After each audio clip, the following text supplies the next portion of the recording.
So the story we were left with at the end of last lecture is that these economic games reflect this natural kindness on the part of people, these natural egalitarian motives. Since we were chosen at random, it's just a flip of a coin that I'm A and not B, I should share the wealth.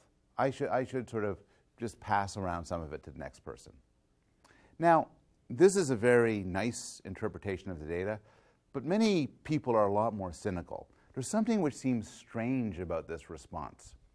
If I'm walking down the street and I find, I don't know, $10, $20 bills on the sidewalk and I pick it up, I don't immediately look around for somebody to hand half of it to, even though it was just an accident I found it instead of the next person. So why do people behave so generously in these economic games? Well, there's two sort of cynical alternatives. One is that it's not so much that people want to be good, it's more that people want to look good. So in all of these experiments, people are typically acting, and then the experimenter sort of writing down or recording what they're doing. And it might be that when people are being kind and generous, they're doing so because they don't want to look like a bad person in front of the experimenter. Now, some of these experiments are done anonymously, but even then, people have a good sense that what they're doing is being monitored. And often, even when they're told it's anonymous, it really isn't. Their behavior is being monitored. And they find it awkward to do something bad in front of an audience.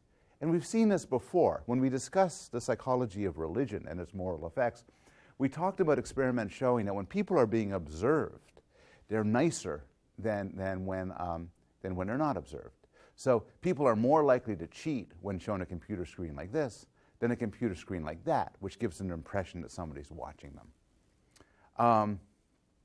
There was this lovely study where psychologists looked at the extent to which people would pay for the milk they used and had two sorts of posters up, either flowers or eyes, and found that people were much more likely to pay when there were eyes on a poster as opposed to flowers.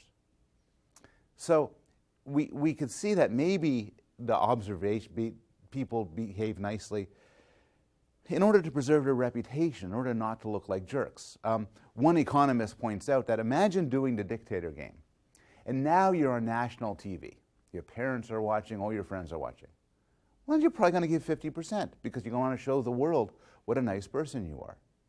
So plainly, reputation has some effect. There's now experiments suggesting that reputation might have a big effect. And I'll tell you about two studies, which I like very much. One is by Dana and his colleagues. So Dana and his colleagues did something very clever. They explained to their subjects what a dictator game was, and then they gave them a choice. Either we'll give you $10 and you play a dictator game with somebody in the other room, or we'll give you just $9 and you could walk away and keep the $9. And what they found was many of their subjects took the $9. And try to think for a moment what you would do. So there's a certain sense in which taking the $9 is crazy. Because suppose you're greedy. Well, if you're really greedy and all you care about is yourself, you should just take the $10 and walk away in the dictator game. Why settle for $1 less? Suppose you're generous. Well, if you're generous, you should certainly play the dictator game and then give away some of the money to the other person. So why would people take the $9 and leave? Well, what Dana and colleagues suggest is they wanted to get a lot of money out of the situation, but they didn't want to have to feel pressured to give. And there's a nice analogy to this. There's a beggar on the street, and he has a cup out for money. And I could, and one option is I could walk past him and give him some money.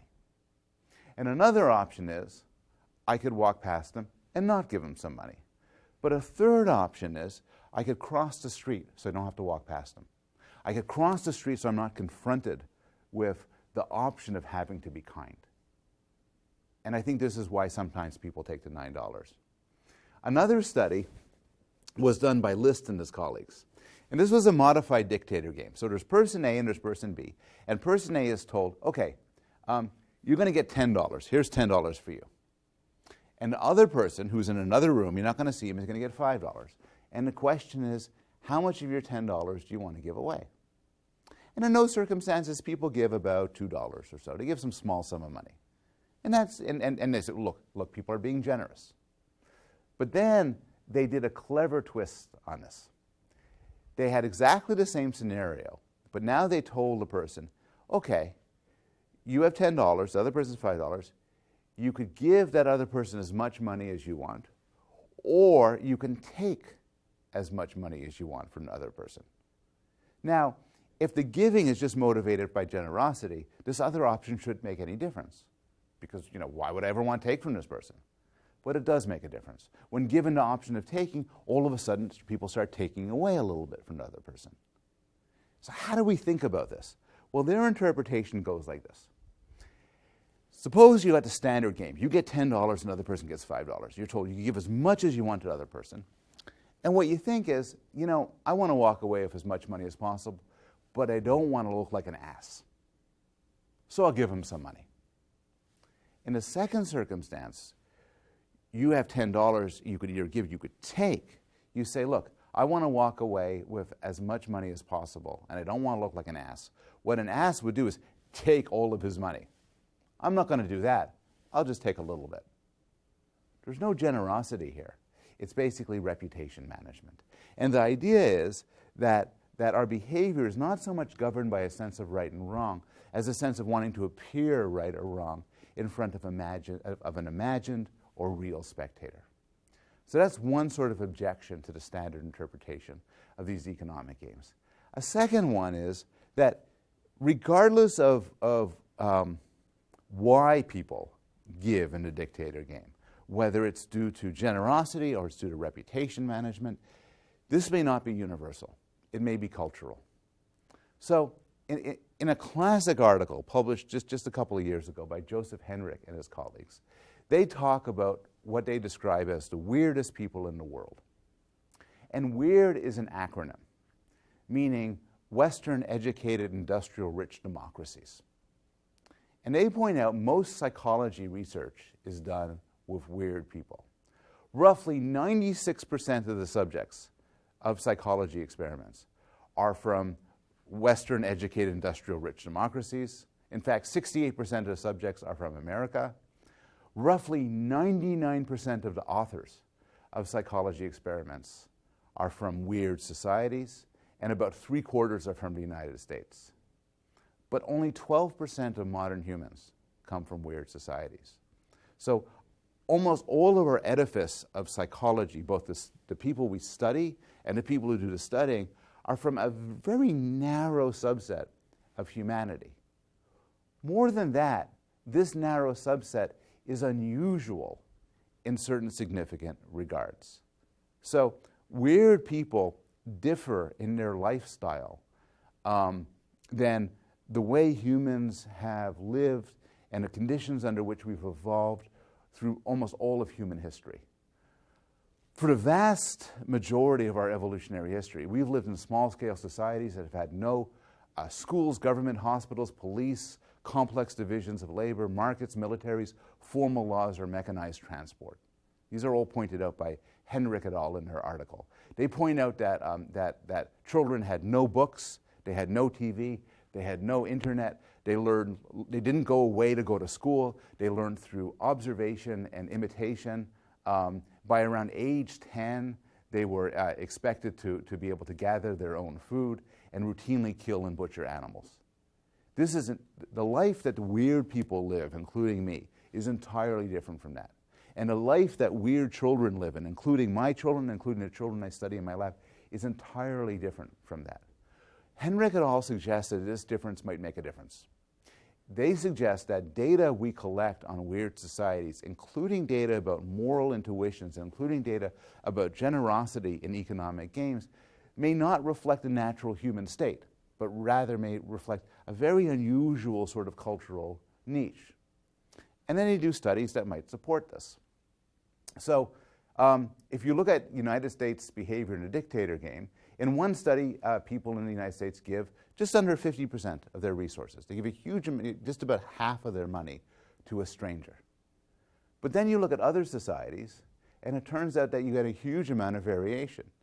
And in fact, the US case, which may be taken as prototypical or sort of average, isn't average at all. It's extremely generous. And when you look at small-scale societies that are less weird, you find considerably less generosity towards strangers. Now, this point that societies that are not weird, societies that which people live closer to the way in which we existed through most of evolutionary history, shows up also in the reports of ethnographers and anthropologists. So Jared Diamond, for instance, talks about the lifestyle of people in Papua New Guinea, and he writes, "To venture out of one's territory to meet other humans, even if they lived only a few miles away, was equivalent to suicide." And Margaret Mead writes, "Most primitive tribes feel that if you run across one of these subhumans from a rival group in the forest, the most appropriate thing to do is bludgeon them to death." Now, I grant that we are different. I grant that people in this society and people in non-weird, in weird societies more generally, do help strangers, do give resources to strangers. We interact with strangers regularly. I will land in a strange airport and I will be alone and I will be surrounded by people I don't know, and they will not attack me. I don't believe they'll attack me. I do not hate them. But what the data suggests is that this kindness to strangers is neither robust nor universal. It's fragile and it's a cultural innovation, deeply connected to concerns about reputation and not something that comes naturally to us.